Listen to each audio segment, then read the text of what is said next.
நாம் ஒரு மிக முக்கியமான கட்டத்திலே நின்று கொண்டிருக்கிறோம்.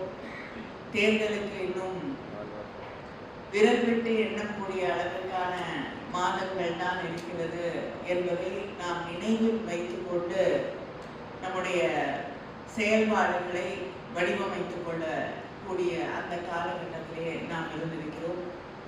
தொடர்ந்து நம்முடைய ஆட்சி, நம்முடைய முதலமைச்சர் அவர்களுடைய திராவிட மாடல் ஆட்சி என்பது மக்களுக்கான எத்தனையோ திட்டங்களை செய்து தந்திருக்கக்கூடிய ஒரு ஆட்சியாக, எல்லோரும் பாராட்டக்கூடிய ஆட்சியாக, அதே நேரத்திலே தமிழ்நாட்டு மக்களுடைய உரிமைகளுக்காக போராடக்கூடிய ஒரு மிகச்சிறப்பான ஆட்சியாக அது நடைபெற்றுக் கொண்டிருக்கிறது.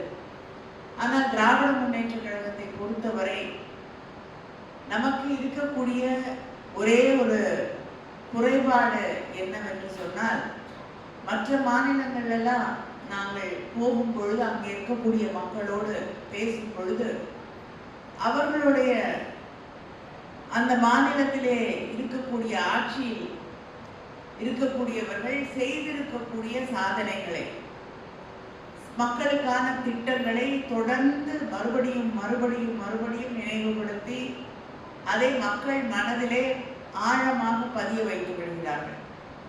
ஆனால் தலைவர் கலைஞர் அவர்கள் செய்த சாதனைகளாக இருக்கட்டும், நம்முடைய முதலமைச்சர் அவர்களுடைய சாதனைகளாக இருக்கட்டும், நம்முடைய தமிழ்நாட்டு மக்கள் அதை வெகு சுலபமாக கடந்து போகக்கூடிய செய்தார்கள். ஆனால் அதற்காக வாக்களிக்க வேண்டும் என்று நினைத்து பார்க்கக்கூடிய அளவுக்கு நாம் அந்த மனநிலையை உருவாக்கவில்லை. மற்ற மாநிலங்கள்ல இதுல 100ல் 10 பண்ணிருந்தாங்கன்னா கூட அதை நினைச்சு பார்த்து திரும்ப திரும்ப வாக்களிக்கக்கூடிய வகையிலே மக்களை அவர்கள் தயார் செய்து வைத்திருக்கிறார்கள்.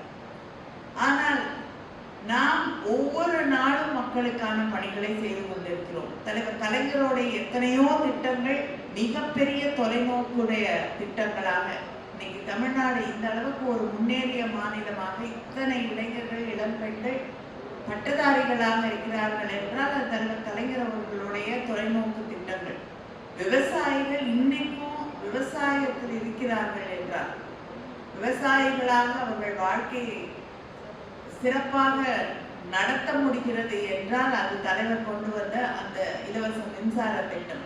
ஆனால் அதை நாம் மறுபடியும் மறுபடியும் சொல்ல விட்டுவிட்டோம் என்பதை உணர்ந்து கொண்டு இந்த தேர்தலிலே நம்முடைய முதலமைச்சர் அண்ணன் தளபதி அவர்கள் செய்திருக்கக்கூடிய சாதனைகளை ஒவ்வொரு முறையும் மக்களிடம் கொண்டு போய் சேர்க்கக்கூடிய அளவிலாக, அதே நேரத்தில் இப்பொழுது அதுக்கு ஒரு சிறப்பான ஒரு வழியை நம்முடைய முதலமைச்சர் அண்ணன் தளபதி அவர்கள் நமக்கு தந்திருக்கிறார்கள். அது ஓரணியில் தமிழ்நாடு என்ற அந்த முன்னெடுப்பின் வழியாக நம்முடைய உறுப்பினர் சேர்க்கும் பொழுது ஒவ்வொரு வீட்டுக்கும் போகும்போது என்ன திட்டங்கள் அவங்க கிடைச்சிருக்கு, என்னென்ன திட்டங்கள் இருக்கு, ஏதாவது ஒரு அரசு திட்டத்தை பயன்படுத்தாமல் யாரும் இல்லை என்று சொல்லக்கூடிய நாங்க சில வீடுகளுக்கு போய் அந்த மக்களை சந்தித்து பேசும் பொழுது யாருக்காவது மகளிர் உரிமை தொகை அந்த வீட்டில் இருக்கக்கூடியவங்களுக்கு கிடைக்குது, மக்களை தேடி மருத்துவம் என்ற அந்த திட்டத்தின் வழியாக அவர்களுக்கு அந்த மருத்துவ சிகிச்சைகள், மருந்துகள் கிடைத்துக் கொண்டிருக்கிறது. இப்படி ஒவ்வொரு குடும்பத்திற்கும் ஏதாவது ஒரு நன்மை கிடைத்துக் கொண்டுதான் இருக்கிறது. அதை நாம் மறுபடியும் அவங்க கேட்கும் பொழுது அவங்களுக்கும் நினைவுக்கு வரும், இந்த திட்டத்தை வாங்கிட்டு இருக்கோம் அப்படின்னு.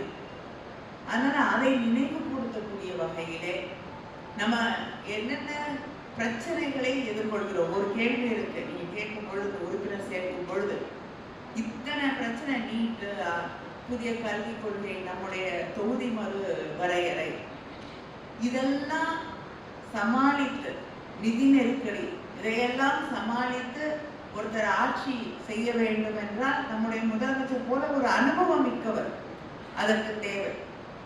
அந்த கேள்வி முக்கியமான ஒரு கேள்வி. மக்கள் மனதுல அந்த கேள்வியை நாம் விதைக்க வேண்டும். ஒரு அனுபவமே இல்லாம ஆட்சி செய்யறதுன்னா என்ன, மக்களுடைய தேவைன்னா என்ன, அரசாங்கத்தை எப்படி நடத்துறது அப்படிங்கிற எந்த புரிதலும் இல்லாமல் சில பேர் ஆட்சியை பிடித்துவிட வேண்டும் என்று நினைக்கக்கூடியவர்கள் இருக்கிறார்கள். சில பேர் ஆட்சி செய்து யார் யார் தமிழ்நாட்டுக்கு துரோகம் பண்றாங்களோ பிஜேபி, அவங்களோட கூட்டணி வச்சிருக்கக்கூடிய அதிமுக போன்றவர்கள் இருக்கிறார்கள்.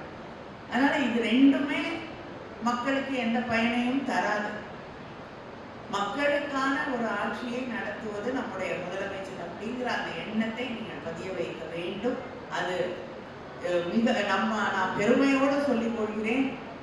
வடக்கு மாவட்டத்துல ரொம்ப நல்ல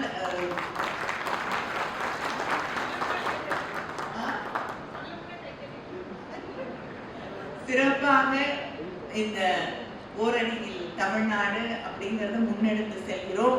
ஆனா அதுக்காக நம்ம சிறப்பா செயல்படுறோம் போதும் அப்படின்னு நினைச்சிடாதீங்க. எல்லாரையும் தாண்டி தமிழ்நாட்டில் இருக்கக்கூடிய எல்லா மாவட்டங்களையும் தாண்டி நாம் நம்முடைய செயல்பாடுகள் சிறப்பாக இருக்க வேண்டும் என்பதை 30 வந்துருச்சு போதும் அப்படிங்கிறது கிடையாது. 30 குறைந்தபட்சம், அதிகபட்சம் 90 100 கூட தொடலாம். ஆனா 100க்கு மேல போனா அடிக்க வந்துருவாங்க. அதையும் ஞாபகம் வச்சுக்கோங்க.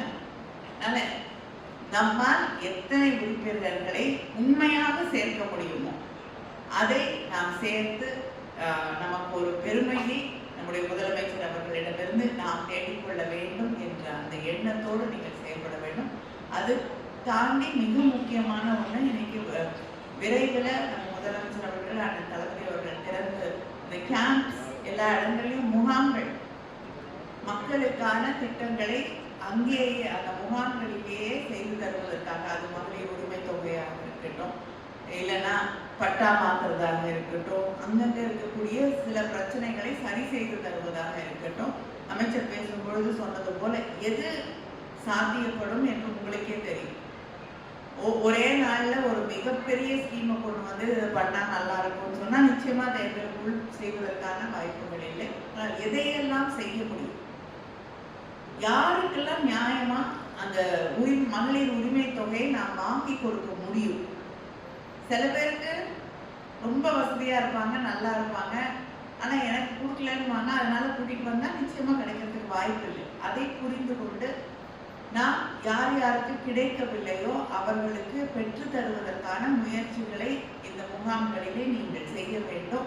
அதே நேரத்தில் பட்டா பிரச்சனையாக இருக்கட்டும், தொடர்ந்து மக்களுக்கு இருக்கக்கூடிய சின்ன சின்ன பிரச்சனைகளை அதை தீர்த்து வைத்தாலே, என்னதான் ஆபீசர்ஸ் வந்தாலும் யார் வந்தாலும் உங்களை போல அவங்களுக்கு ஒரு புரிதலோ, அவங்களுக்கு மக்களோடு தொடர்ந்து பயணம் செய்திருக்கக்கூடிய அந்த அனுபவமும் இருக்காது. அதனால அதை இருக்கக்கூடியவர்கள் நீங்கள் தான் அவங்களை அழைச்சிட்டு வந்து அதை வந்து செய்து கொடுக்க வேண்டியது நம்முடைய கடமை என்ற அந்த உணர்வோடு நம்முடைய முதலமைச்சர் அவர்களுடைய முகாம்களிலே நீங்கள் பங்கேற்றுக் கொள்ள வேண்டும், பணியாற்ற வேண்டும்.